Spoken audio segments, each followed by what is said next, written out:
보내고 계시는 줄로 압니다. 왜 굿프라이데이입니까?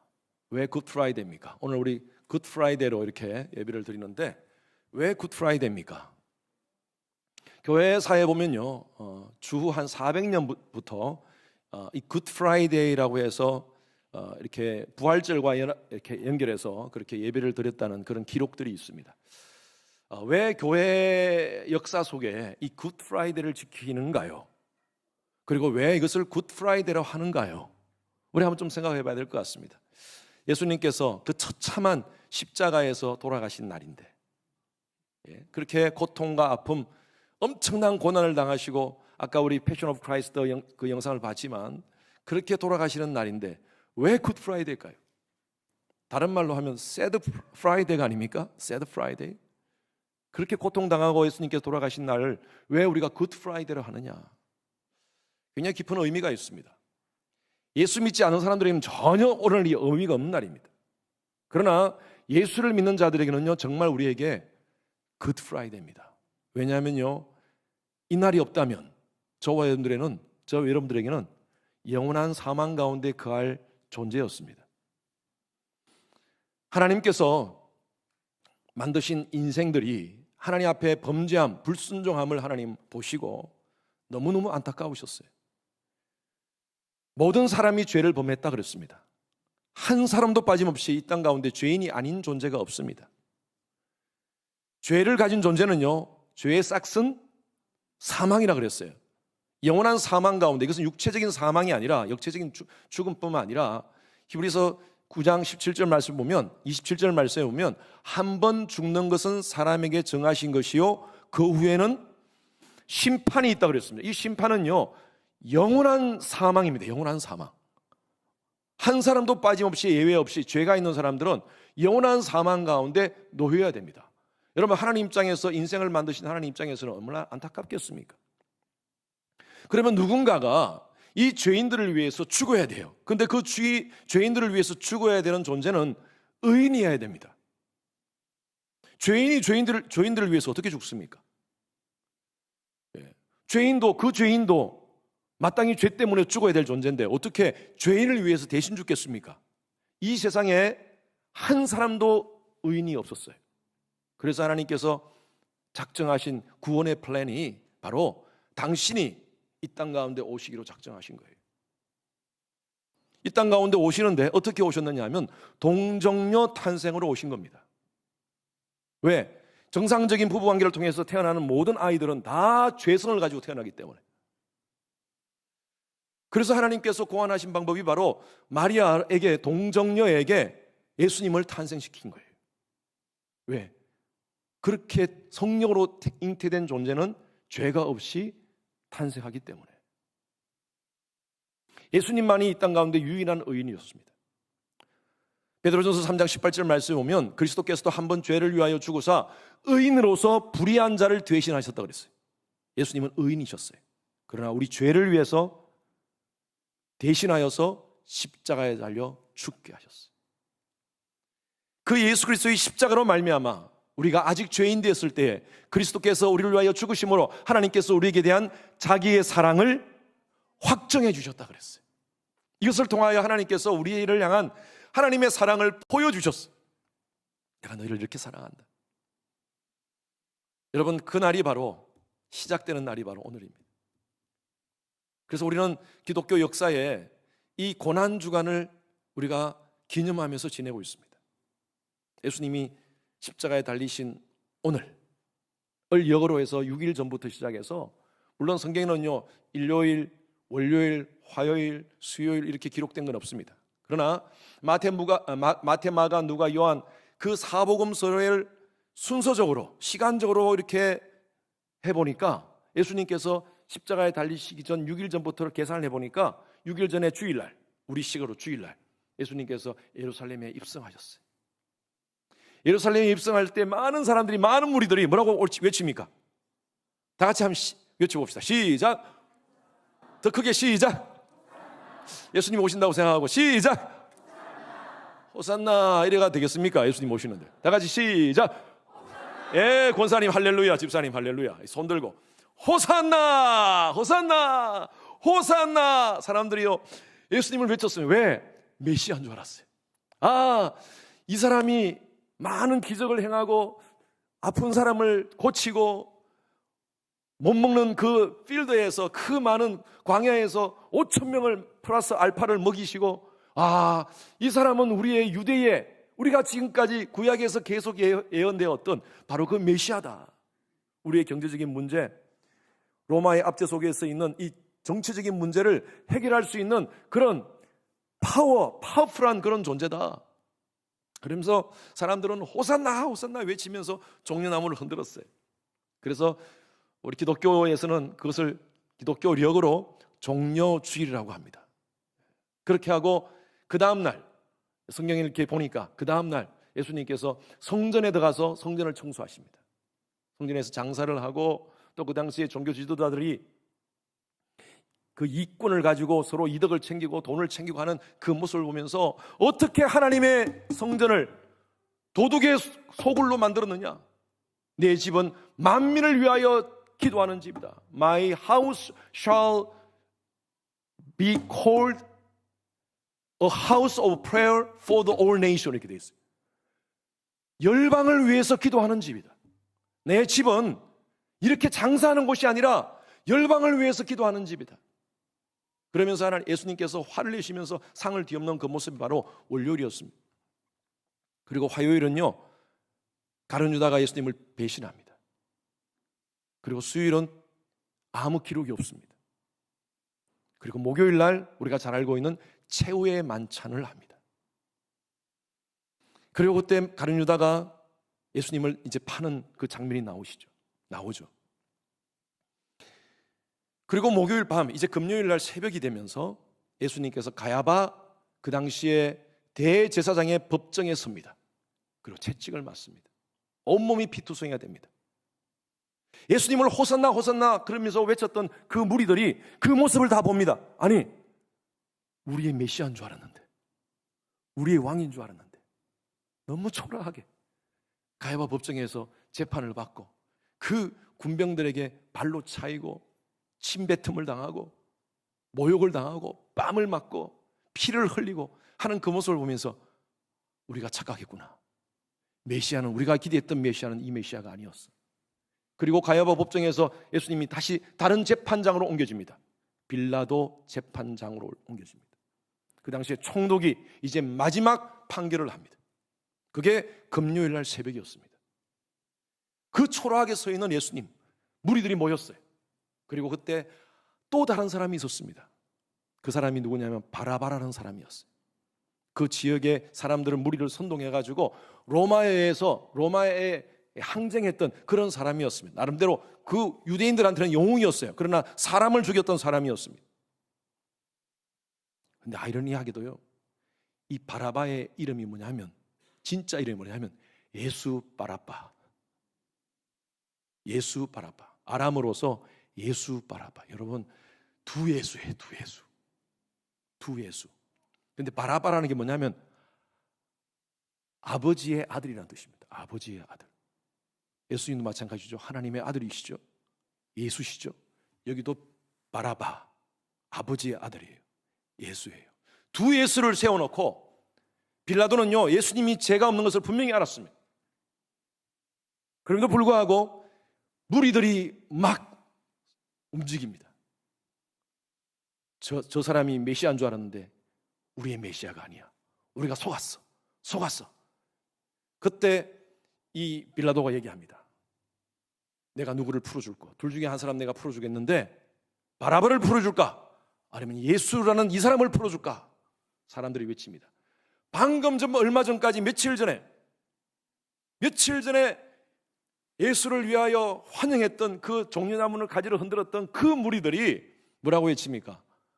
바라바를 풀어줘라. 바라바를 풀어줘라. 예수를 십자가에 죽여라. 예수를 십자가에 죽여라.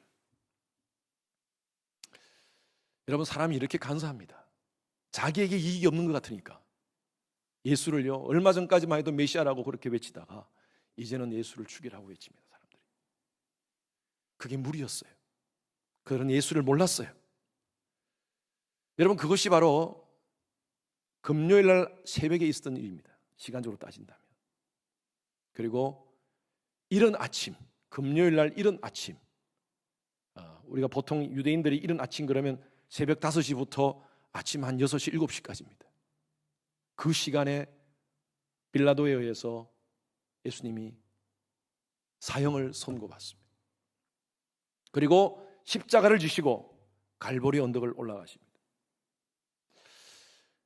성경에는요, 참 여러 가지 모든 것이 다 하나님의 그 섭리와 하나님의 계획 가운데 모든 것이 기록되어 있습니다. 예수님께서 예수님의 십자가를 세운 그 언덕을 뭐라고 성경은 기록하고 있습니까? 어디라고 기록하고 있습니까? 해골이라는 곳입니다. 골고다라고 적혀 있어요. 골고다, 즉 해골이라는 언덕, 이렇게 성경은 적혀 있습니다. 골고다가요, 라틴 말로 갈바리아입니다. 그래서 우리가 보통 노래 부를 때 갈보리 산 위에 십자가 섰으니 그렇게 부르잖아요. 이걸 원래는 사실 골고다 산 위에 이렇게 불러야 돼요. 근데 골고다 교회는 없어요. 갈보리 교회는 있는데 발음이 좀 이상해서 그런지. 그런데 골고다나 갈보리나 똑같은 의미입니다. 무슨 의미? 해골이에요. 해골이라는 곳, 수많은 언덕들이 있는데 그 당시에 어떻게 해골이라는 언덕 위에 그 십자가가 세워집니까? 여러분, 인생은 해골입니다. 정말 겉으로는 멀쩡한 것 같이 보이지만 얼마나 썩어있는 송장 같은 존재인지 몰라요. 죄악된 존재예요. 여러분, 저와 여러분들은 정말 해골 같은 존재였어요. 그 위에 우리의 이 모습 위에 십자가가 세워진 거예요. 할렐루야. 이런 영적인 의미가 있습니다. 예수님은 십자가를 지고 그 위로 올라가십니다. 그게 금요일 아침입니다. 그리고 아침 9시에, 우리 금요일 아침 9시에 예수님께서 십자가에 달리십니다. 유대 시간으로 아침 3시라고 표현되어 있습니다. 3시. 3시는 우리 시간으로 9시입니다. 9시에 달렸었어요. 그리고 12시에 그 지역에 암흑이 임합니다. 캄캄해집니다. 그리고 오후 3시에 예수님께서 숨을 거두십니다. 그래서 십자가에 달리신 것이 바로 6시간 동안 달리십니다. 저는 오늘 여러분들과 함께 같이 가상칠언에 대해서 함께 말씀을 나누겠습니다. 가상칠언, 십자가상에서 예수님께서 하신 7마디입니다. 오늘 여러분들이 주목할 것은요, 무엇을 말씀하시냐가 중요한 것이 아니라 왜 말씀하셨느냐, 그것이 이유가 뭔가, 그것이 의미가 뭔가를 한번 여러분 주목해 주시면 좋겠습니다. 예수님의 7마디 중에 3마디는요 아침 9시부터 12시 사이에, 시간적으로 보면 9시부터 12시 사이에 예수님께서 말씀하셨어요. 그리고 12시부터 정오 12시부터 3시까지는 아무 말씀이 없었습니다. 그리고 나머지 4마디는 예수님이 돌아가시기 직전에 4마디를 하십니다. 첫 번째, 같이 한번 읽어봅시다. 예수님께서 첫 번째 하신 말씀, 나같이 시작. 아버지여, 저희를 사하여 주옵소서. 여러분, 누구에게 한 말인 것 같습니까? 예수님을 십자가에 못 박은, 직접적으로 못 박은 바로 군병들을 향하여 하신 말씀이기도 하지만 그 당시에 수많은 무리들을 향하여 하신 말씀입니다. 얼마 전까지 예수님을 향하여 메시아라고 외치면서 그렇게 환호했던 그 사람들이 예수님을 알지 못하고 예수님을 십자가에 못 박는 그들의 모습들, 결국은 그들의 외침 때문에 예수님이 십자가에 못 박은 거 아닙니까? 예수님께서는 그들을 용서하십니다. 여러분, 우리는 이것을 통하여서 예수님이 이 십자가상에서 하신 이 말씀은 굉장히 중요한 의미가 있습니다. 예수님께서 용서하신 것 같이 정말 우리가 힘들게 하고 어렵게 하는 그런 사람들마저도 용서하라는 것이에요. 우리는 정말 못 참아요. 얼마나 못 참는지 몰라요. 조금만 내가 화가 나고 또 내가 좀 손해보는 일 있으면요, 내가 그냥 분을 내고 화를 내고 또 되갚음을 해야 되고, 그래서 속이 풀리는 존재예요, 우리가. 예수님이 누구십니까? 하나님의 아들이십니다. 아니, 이분은 하나님이십니다. 그 자리에서 바로 내려와서 자기를 공격하는 모든 군명들이나 거기 있는 무리들을 혼낼 수 있는 존재입니다. 그러시지 않으셨어요. 오히려 하나님을 향하여 중보자로 서십니다. 하나님, 저들의 죄를 용서하여 주시옵소서. 예수님께서도 그렇게 하라 그러셨어요. 그리고 기도 가운데서도 우리에게 그렇게 가르치셨어요. 우리가 저희의 죄를 사해 준 것 같이 우리의 죄를 사하여 주옵시고. 매일매일 우리의 삶 속에 이 주기도문을 우리가 외우고 있지 않습니까? 예수님께서 우리의 죄를 사해 주신 것과 같이 너희들도 그렇게 죄 사하면서 용서하라는 것입니다. 용서하지 못하는 우리의 모습들을 향하여 예수님께서 말씀하시는 거예요. 용서하라. 나는 십자가에서 너희를 용서했다. 두 번째는요, 같이 읽습니다. 시작. 오늘 내가 나와 함께 낙원에 있으리라. 이것은 누구를 향하여 얘기하신 거냐 하면 십자가에 못 박힌 강도들을 향하여 얘기하신 것입니다. 예수님 외에도 그곳에 두 강도가 있었습니다. 그들은 죄를 지은 사람들이었어요. 둘 중에 한 사람, 어느 편에 있는 사람인지 모르지만 한 사람은 예수님을 향하여 저주하고 비난하고 욕을 했습니다. 당신이 메시아라면 내려가서 저 사람들을 향하여 한번 혼내봐라. 당신이 하나님의 아들인가? 그러면서 막 외치면서 예수님을 향하여 비난하고 욕했어요. 그런데 한 사람은 그렇지 않았어요. 우리는 죄인입니다. 우리는 죄를 지었지만 당신은 죄가 없는 분이십니다. 당신 같은 분이 왜 이렇게 십자가를 져야 됩니까? 그러면서 당신의 나라에 임하실 때 우리를 기억하소서. 그렇게 얘기하니까 예수님께서 이 말씀하신 거예요. 오늘 내가 나와 함께 낙원에 있으리라. 여러분, 낙원이 연옥 같은, 천주교에서 얘기하는 연옥 같은 곳이 아닙니다. 이 바로 낙원은요, 천국과 같은 말입니다. 오늘 너는 나와 함께 하나님 나라에 있을겠다, 이 말씀입니다. 여러분, 우리가 죽으면요, 연옥 같은 데 가는 것이 아닙니다. 성경에 보면 연옥이라는 개념이 없습니다. 우리는 하나님의 시간으로 옮겨져서, 우리가 만약에 이 땅에 생명이 다한다면요, 우리의 시간은 하나님의 시간으로 옮겨집니다. 바로 천국 가는 줄로 믿습니다.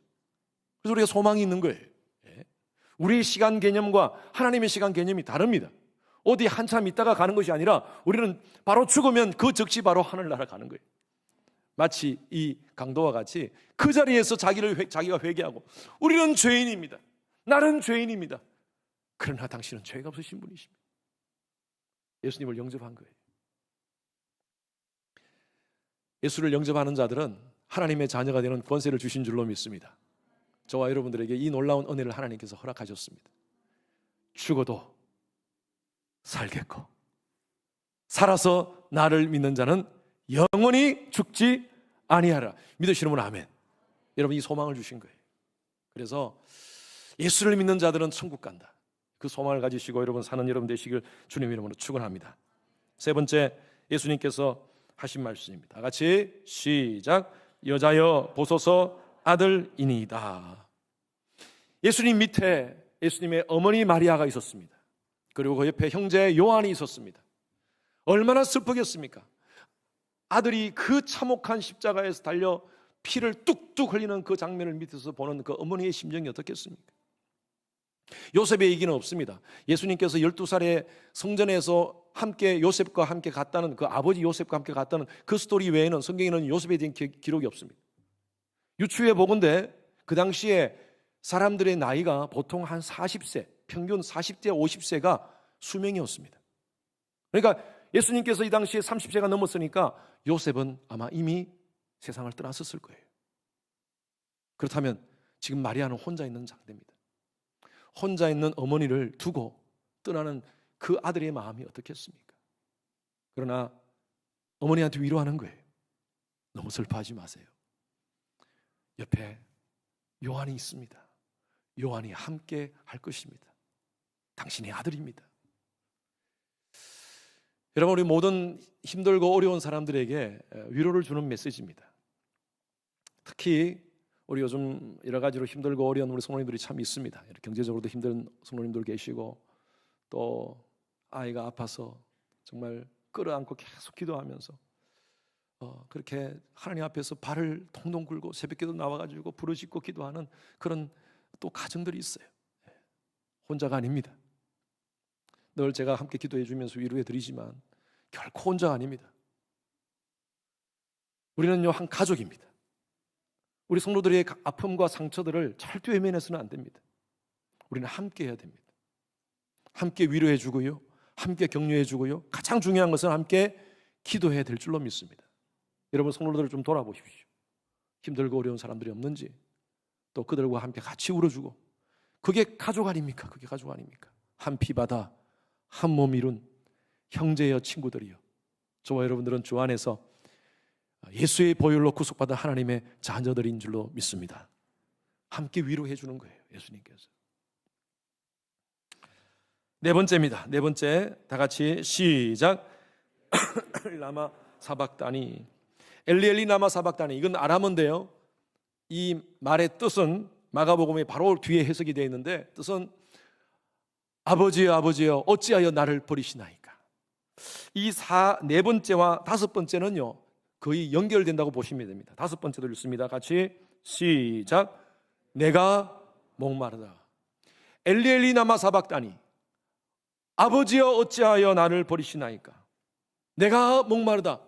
여러분, 예수님은요 이 땅 가운데 계시면서 하나님으로 계신 분이 아니었습니다. 그분은 온전하신 하나님이셨습니다. 그러나 인간의 몸을 입고 이 땅 가운데 오신 사람이셨습니다. 그래서 신학적으로 이것을 신성과 인성을 얘기합니다. 예수님은 신성을 가지신, 완전한 신성을 가지신 분이셨고, 그리고 완전한 인성을, 인간의 모든 그 아픔과 고통, 배고픔, 눈물, 상처, 모든 것들 동일하게 경험하신 분이시라고 그랬어요. 그러나 히브리서 4장에 보면 죄는 없으시다라고 표현하고 있습니다. 예수님은요 이 당시에는요 하나님의 같은 신성을 가진 존재가 아니라 똑같이 인간을 가진, 인간의 몸을 가진, 손가락에 이 손바닥에 못이 박혀서 피가 흘리면서 똑같은 고통. 우리 여러분, 우리가 뭐 여기 잠깐 이렇게 가시 찔리면 얼마나 손이 아픕니까? 근데 여기에 대못이 박힌 상황에서 얼마나 고통스러웠겠습니까? 이 고통 가운데서 마치 하나님이 자기를 버린 듯한 느낌, 아버지가 나를 버린 듯한 느낌, 얼마나 힘들겠어요. 제가 아주 어릴 때, 대학교 다닐 때 정말 재밌게 봤던, 은혜스럽게 봤던 그 뮤직 영화인데, 비디오인데 찬양입니다. 찬양. 챔피언이라는 찬양이. 챔피언. 혹시 여러분들 유튜브도 가서 칼맨, C-A-R-M-A-N, 칼맨이라고 치면, 챔피언이라는 치면 나오면 아주 멋진 그 음악이 나옵니다. 짜자잔 짜자잔 하면서 나오는데 천상에서 권투가 시작됩니다. 그런데 사람들이 엄청난 많은 사람이 몰렸습니다. 이쪽에는요 사탄을 응원하는 그룹, 이쪽에는 하나님의 아들을 응원하는 그룹입니다. 사탄이 등장합니다. 이 마귀 그룹들이 박수를 치면서 와 환호를 합니다. 박수를 치면서 짜잔짠 짜잔짠 하면서 나타나가지고 사탄이 막 몸을 풉니다. 그 다음 레프리가 예수를 소개합니다. 예수가 나옵니다. 이제 두 사람이 경기가 시작됩니다. 종이 땡 칩니다. 권투를 하는데 어느 순간에 예수님께서 손을 탁 내리십니다. 그때 이 마귀가 예수님의 볼을 때립니다. 그리고 어퍼컷을 때립니다. 팍 넘어집니다. 넘어져서 이제 카운트를 하려는데 이 마귀가 발로 예수님의 허리를 발로 딱 차니까 피가 팍 나옵니다. 그러면서 이 막 사탄 사이드에서는요 막 박수를 치면서 와 이제 이겼다 하고 막 외칩니다. 그런데 그 레프리가 카운트를 합니다. 예수님이 탁 넘어지면서 그 몸에서 피가 나오는 그 장면을 보면서 고개를 탁 돌리면서 눈물을 흘립니다. 바로 이 레프리가 하나님이셨어요. 카운트를 합니다. 10, 9, 그러니까 사탄이 얘기하는 이 카운트가 좀 잘못된 거 아니야? 아니 1, 2, 3, 4로 해야 되는데 왜 10부터 시작하는 거야? 5, 4, 3, 2, 1, arrive! 이렇게 여러분 지금 그 한번 영상 보십시오. 너무 굉장히 감동적인 그런 드라마인데 피를 흘리면서 팍 넘어진 그 예수님이 이제 살아나는 거예요. 3, 2, 1 하면서 이렇게 살아나는데 저는 그 장면, 그 레프리가 고개를 예수님이 그 어깨가 딱 발로 찰 때 피가 딱 나오는데 고개를 딱 돌리는 그 장면. 패션 오브 크라이스트 여러분 보셨죠? 예수님께서 엘리 엘리 나막 사박다니 마지막 내 영혼이 하나님께 맡기나이다 그렇게 하고 고개를 탁 돌굴 때 여러분 혹시 기억납니까? 하늘에서 비가 쏟아집니다. 비가 쏟아지는데 한 방울이 떨어져요. 한 방울 떨어지는데 와 그래서 팍 떨어지는 장면. 저는 그것을 보면서 하나님의 눈물로 봅니다. 하나님의 눈물. 하나님이 오셔서 그 아들을 살릴 수 있죠. 그러나 왜 그 아들을 십자가에 죽게 해야 됩니까? 누구 위해서요? 저와 여러분들을 위해서요. 목마르다 마찬가지입니다. 예수님께서 목이 말랐어요. 너무너무 목이 말라서 힘들 때에 사람들이 그 당시에 군병들이 신포도주를 우슬초에 담아다가 올려줍니다. 그 입술을 적시면서 예수님께서 목마르다 하셨어요. 똑같은 아픔과 고통, 목마름을 가졌던 분이셨어요. 그리고 여섯 번째, 참 중요합니다. 여섯 번째, 다 같이 시작. 다 이루었다. 무엇을 이뤘다는 것입니까? 영어로는 It is finished입니다. 테텔레스타이, 다 이루었다. 예수님께서 이 땅 가운데 오신 목적입니다. 사명을 다 이루셨다는 것입니다. 하나님께서 예수님을 이 땅 가운데 보내신 목적은 바로 이 사명을 위한 겁니다. 다 이루었다. 히브리서 12장 2절 말씀에 너무나 귀한 말씀이 있습니다. 믿음의 주여 온전케 하시는 이인 예수를 바라보라. 그는 그 앞에 있는 기쁨을 위하여 십자가를 참으사라고 표현하고 있어요. 여러분 이상하지 않습니까? 믿음의 주여 온전케 하시는 이인 예수를 바라보라. 예수님은 그 앞에 기쁨을 위하여, 그 앞에 있는 기쁨을 위하여 십자가를 참으셨다 그랬어요. 십자가에 달려서서 돌아가시는 것이 어떻게 예수님이 기쁨이 됩니까? 굉장히 이 아이러니한 그런 표현인데 굉장히 중요한 표현입니다. 예수님은요 사명을 다 이루는 시간이기 때문에 그 시간이 기뻤어요. 히브리서 기자가 그렇게 표현한 겁니다. 예수님께서 이 땅 가운데 오신 목적이 뭡니까? Born to die, 죽기 위해서 오신 거예요. 예수님의 십자가의 죽으심으로 말미암아 수많은 영혼들이 예수님을 통하여 저와 여러분 같은 존재들이 구원받게 되기 때문에 예수님께서는 그것이 기쁨이었다는 것입니다. 그래서 It is finished. 예수님은 평생 사명을 위해서 사셨습니다. 그리고 이것이 바로 이 순간이 바로 사명이 이루어지는 순간이었습니다. 헬렌 켈러가 이런 얘기를 했어요. 헬렌 켈러 여러분 아시죠? 헬렌 켈러가 이런 얘기했어요. 세상에서 가장 불쌍한 사람이 보지 못하고 듣지 못하고 말하지 못하는 사람이 아니다. 그보다 더 불행한 사람은 사명을 모르고 살아가는 사람이다. 내가 뭘 하고 살아야 될지, 내가 왜 사는지. 우리 한국에 그런 시가 있죠. 왜 사냐고요? 그냥 웃지요. 여러분 예수 믿는 사람은요 왜 사냐고요? 할 때 그냥 묻지요 하시면 안 됩니다. 저와 여러분들은 모두가 각자가 주신 하나님이 사명이 있어요. 여러분 직업을 통해서 하나님께 주신 사명이 있지만 우리 모두의 공동적인 사명이 있습니다. 그것이 뭐냐면 바로 하나님의 나라를 위한 사명이에요. 복음을 위한 사명인 줄로 믿습니다. 우리에게 그레이트 커미션을 주셨어요. 너희는 가서 모든 족속으로 제자를 삼아 아버지와 아들과 성령의 이름으로 세례를 주고 내가 너희에게 분부한 모든 것을 가르쳐 지키게 하라. 할렐루야. 오직 성령이 너희에게 임하시면 너희가 권능을 받고 예루살렘, 유대, 사마리아 온 땅 끝까지 내 증인이 되라. 여러분 이 증인이 되는 삶의 사명 감당하시는 여러분 되시길 바랍니다. 예수님은 이것을 이루셨어요. 저는요, 저와 여러분들이 이 땅 가운데 살면서, 우리 교회도 마찬가지입니다. 우리 교회의 사명은 바로 예배와 선교입니다. 예배와 선교입니다. 이 사명 이루기 위해서 하는 거예요. 하나님께 영광 돌리면서 예배 드리고 우리끼리 좋아서 그냥 있는 것이 아니라 우리에게 주신 사명, 복음 전가의 사명. 여러분, 선교하기 위해서 선교사가 될 필요 없습니다. 여러분 다 목사가 될 필요가 없습니다. 전도자가 되실 필요 없습니다. 여러분은 삶을 통하여서 제가 말씀드린 대로 예수의 향기를 드러나면 돼요. 예수의 편지가 되시면 돼요. 주위의 사람들을 통하여 여러분들에게 와, 당신 보니까 예수가 살아있네 라고 우리의 삶을 통해서 드러내는 것, 여러분 그것이 바로 전도적 미셔널 라이프예요. 선교적 라이프예요. 그런 삶을 살아야 돼요. 우리의 언어를 통하여서, 우리의 행동을 통하여서, 우리의 모습을 통하여서. 그래서 저와 여러분들은, 저는 그랬으면 좋겠어요. 언젠간 하나님 앞에 섰을 때에, 하나님, it is finished. 다 이루고 왔습니다. 할렐루야. 너 뭐 하다 왔니? 예, 드라마 보고 왔습니다. 그러지 마시고, 평생 너 뭐 하다 왔니? 예, 그냥 놀다 왔습니다. 여러분, 저와 여러분들은 이곳에, 이 땅에 소풍 온 게 아닙니다. 제가 언젠가 여러분에게 말씀드렸죠. 출장 왔습니다. 출장. 하나님께서 보내셨어요. 하나님께서 저와 여러분들 이 땅 가운데 보내셔서 있게 하신 그 뜻이 있습니다. 그 일을 해야 돼요.